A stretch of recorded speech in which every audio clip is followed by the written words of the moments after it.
Defiont on digital assets and sound money and the whole ecosystem that is the Internet of Value.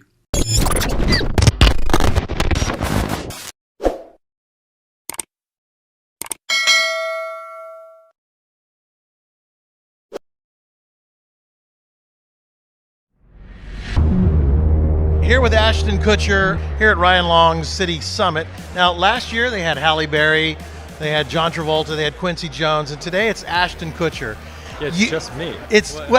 You're the headliner, brother. But let's talk about this. You have turned, from what I understand, and correct me if I'm wrong, $50 million into $250 million with entrepreneurial investments. And that's a big deal. You've done a fantastic job. Yeah, I think we'll end up doing better than that. But yeah, I started investing about 10 years ago. I was just investing my own capital. And so we found this very interesting tech company called Ripple that we're going to invest in, right? Okay, what is Ripple? So Ripple is basically a platform to allow people to transfer money from bank account to bank account, person to person, really securely, really simply, really quickly, okay? So we found this company, we thought it was really, really interesting, and it runs on this stuff called XRP,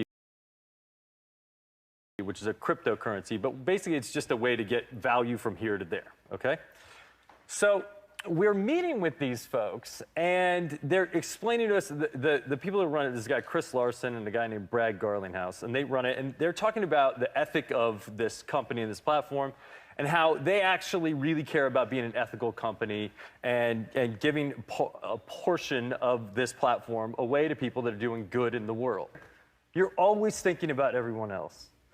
And we wanted to show you that people are thinking about you. So,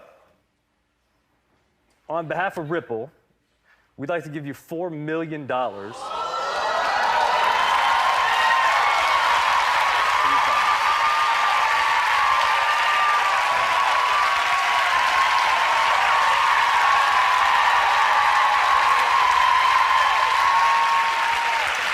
Now, usually people come out with the big giant check and do the big giant check thing, but we can actually transfer it into Rwandan francs right now, right here, and all we have to do is push this button and it's in your account. Do you want to push it? You want me to push it? I would like to push it. I'd like to push it real good. Bingo.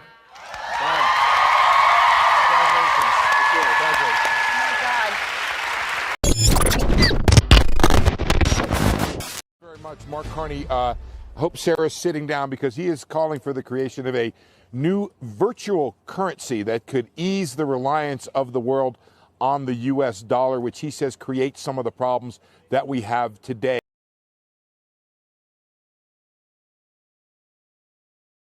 What he might be getting at here is this idea that the U.S.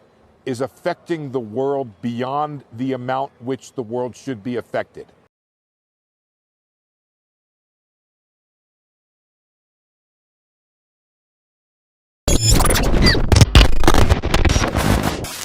How do you see the fintech space actually changing in the next 5 to 6 years? Is it payment the next big thing, or is there something else that needs to be disrupted?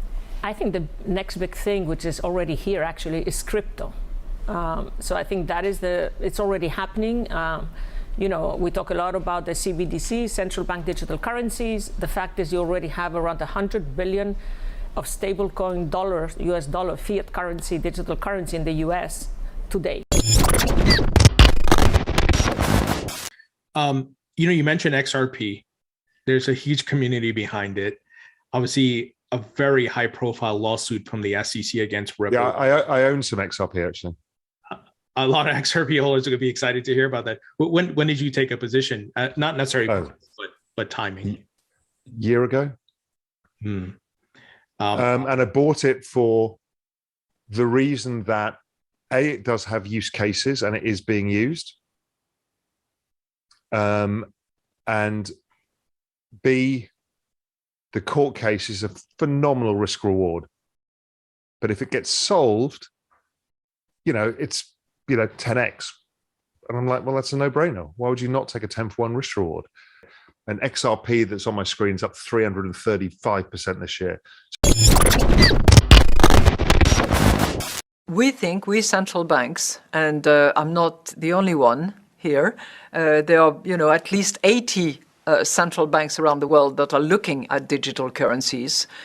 We think that it's a duty of us to actually have available digital currencies that would operate to the benefit of consumers. So what would it look like? Well, it could be used like banknotes. I don't think it is like banknotes because it will not have the degree of anonymity that banknotes have.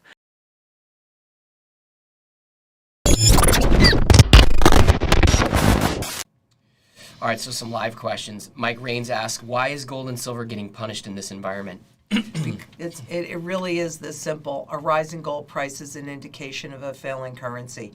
They would rather you keep your wealth in intangible instruments or assets because that's easier to take away from you.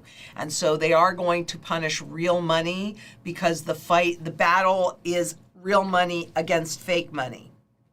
And so, yeah, that's exactly why. That's exactly why when you see something major that happens, you look. Most likely, gold and silver are going to go down that day to cover up the real shift that's happening. It's just like, it's nominal confusion, right?